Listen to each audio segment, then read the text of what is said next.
cuándo realizar una traqueostomía de emergencia, cómo se accede a la tráquea y cómo comprobamos la correcta colocación de la cánula. Acompáñame en el video de hoy para que aprendas esto y mucho más. Yo soy el doctor Javier Oliva, especialista en cirugía general, y hoy realizaremos una traqueostomía. Comencemos. Veamos primero qué es una traqueostomía. Como su nombre indica, es la realización de un orificio en la pared anterior de la tráquea para comunicar su luz con el exterior, a través de una incisión en los tejidos blandos que la cubren, esto es, en la cara anterior del cuello, con el fin de obtener una vía aérea, ya sea esta transitoria o definitiva, y mantener la permeabilidad de la misma. La traqueostomía puede tener indicaciones urgentes o electivas, pero nunca de emergencia. En el caso de que se requiera de forma emergente, el acceso a la vía aérea se realizará con una cricotiroidectomía, y si no es emergente, entonces se realizará la traqueostomía. De aquí sacamos que solo puede ser electiva o urgente. Las tres indicaciones clásicas de la traqueostomía son el alivio de una obstrucción de la vía aérea alta, el control de las secreciones y la ayuda ventilatoria en la insuficiencia respiratoria, que de estas derivan muchas indicaciones específicas como ves en pantalla. Aquí te dejo un recurso mnemotécnico para las indicaciones de traqueostomía electiva más común en adultos y en niños. También hay que tener presente que las traqueostomías se pueden realizar como procederes complementarios a otras cirugías o como tratamientos paliativos en algunas enfermedades.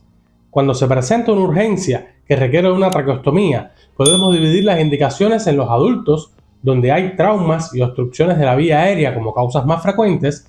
Las indicaciones en las edades pediátricas no están tan relacionadas con los traumas, más bien con las inflamaciones de las estructuras del sistema respiratorio. En el recién nacido, este es un proceder menos frecuente. Aquí te dejo este recurso mnemotécnico, por si te preguntan en algún pase de visita. Y si hablamos de recursos mnemotécnicos, aquí te dejo el Get Mambo, con indicaciones electivas de traqueostomía. Si quieres un video explicando a detalle las indicaciones de las traqueostomías, déjamelo saber en los comentarios. Por supuesto que para realizar una traqueostomía hay que dominar la anatomía del cuello, por lo que aquí tienes un video sobre este tema. Solo quiero recordarte el triángulo de Chevalier-Jackson o triángulo de seguridad sobre el que estaremos operando hoy. También te dejo un video sobre el instrumental quirúrgico por si necesitas recordar alguna pinza. El instrumental mínimo necesario para realizar una traqueostomía en condiciones óptimas, cuando existe el tiempo por supuesto requerido para su preparación, está constituido por las cánulas de traqueostomía que debemos de tener de distintos calibres para que se adapten al diámetro de la luz de la tráquea del paciente. Estos pueden ser metálicos o plásticos. En el caso de los plásticos, debemos de comprobar el COF inflándolo antes de iniciar el procedimiento, para evitar que en el momento de colocar la cánula, el COF no funcione correctamente. Los demás instrumentos, equipos o materiales requeridos son el bisturí y el electrobisturí, las tijeras, estas ya sean Mayos y Menzelbaum, curvas y rectas, pinzas de disección con y sin dientes, pinzas para hacer hemostáticas que pueden ser Kelly, mosquitos, Kosher, portaaguja para suturar, los separadores de Farabeo o de otro tipo. También podemos ver separadores de garfio o gancho o separadores de Chevalier-Jackson. También se pueden usar las pinzas de Irina para fijar la tráquea y los materiales de sutura, que por lo general se utilizan suturas absorbibles y no absorbibles para los diferentes planos. El equipo de aspiración, ya sea central o portátil, es de vital importancia, y también las torundas, gasas o apósitos. Ya existen muchos sets específicos para traqueostomía, pero siempre es necesario conocer lo que necesitamos y chequearlos antes de iniciar el procedimiento. La preparación preoperatoria general no es necesaria o en otros casos no hay tiempo para poder hacerla. De todas maneras, aquí te dejo un video sobre el preoperatorio para que domines este tema. En la traqueostomía, la posición del paciente va a facilitar o a dificultar mucho el proceder y se debe tener un ayudante que fije la cabeza del paciente en la posición correcta durante toda la duración de la intervención. Se coloca al paciente en decúbito supino y muchos autores recomiendan un ligero tren de Lembour para evitar los émbolos gaseosos por el sangrado de la yugular. Es de vital importancia la hiperextensión del cuello sobre un soporte cilíndrico situado transversalmente bajo los hombros. Se debe tener mucho cuidado de mantener el mentón alineado en la línea media con el punto medio de la horquilla esternal, para no perder las relaciones anatómicas y no irnos por falsas vías. Este calzo o soporte ayudará a anteriorizar la tráquea y facilitar el acceso a la misma. Una vez tenemos al paciente en posición, procedemos a realizar la antisexia con soluciones antisépticas y colocamos entonces el paño de campo. La anestesia puede ser local infiltrativa, con o sin sedación, o también pudiera ser con una anestesia general orotraqueal. Todo depende de la indicación de la cirugía. Procedemos entonces a realizar la incisión. Por lo general, en las traqueostomías electivas se realiza una incisión horizontal, siguiendo los pliegues del cuello, y en las de urgencia se realiza una incisión vertical en la línea media. En este caso, realizaremos una incisión de unos 4 centímetros. 1 centímetro por debajo del borde inferior del cartílago cricoides hasta 1 centímetro por encima del borde external de la horquilla. Se sigue seccionando en profundidad el tejido celular subcutáneo, el músculo cutáneo del cuello, el rafe medio con los músculos infrayoideos, hasta descubrir la cara anterior de la tráquea.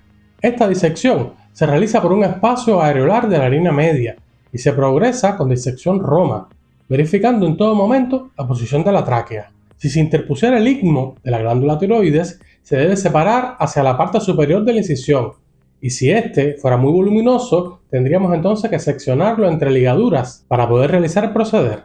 Antes de incidir la tráquea, si la urgencia del caso no lo proscribe, se realizará la hemostasia, ya sea por pinzamiento de los vasos sangrantes o con ligadura con sutura absorbible, o mediante electrocoagulación.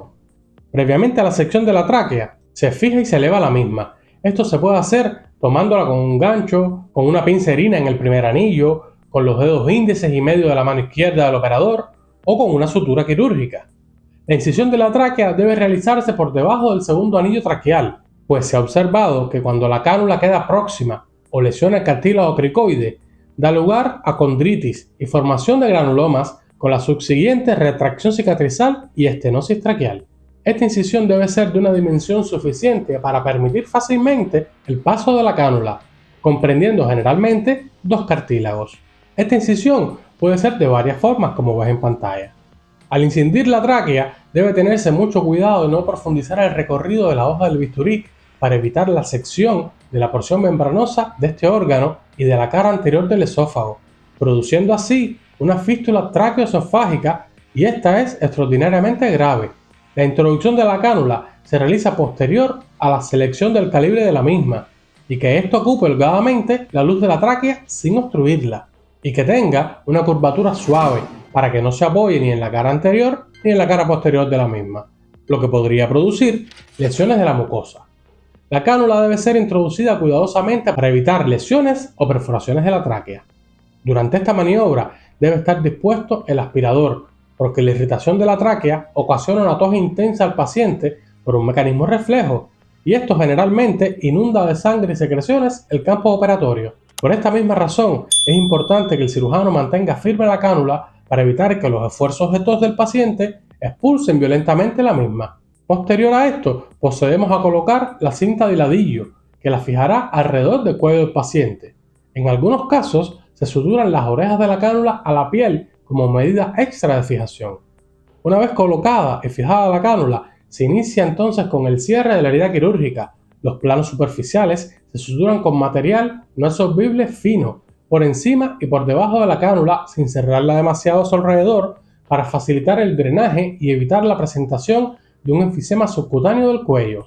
La incisión se protege con un apósito situado por debajo del pabellón de la cánula, y esta se cubre con una gasa fina, fijada con un esparadrapo en la región infrayoidea para evitar la introducción de cuerpos extraños. Los cuidados postoperatorios en estos pacientes requieren la atención permanente del personal especializado, ya que al estar privado de su voz, ellos no pueden llamar pidiendo ayuda. Es importante recordar que a estos pacientes no se les puede administrar vagolíticos por el efecto secante que tienen en las secreciones, ni opiáceos por su acción depresora sobre los centros respiratorios. Aquí te dejo un video sobre el postoperatorio para que tengas más información sobre este tema. Existen detalles claves en la traqueostomía. Recordar que si es de emergencia, se realiza cricotiroidectomía.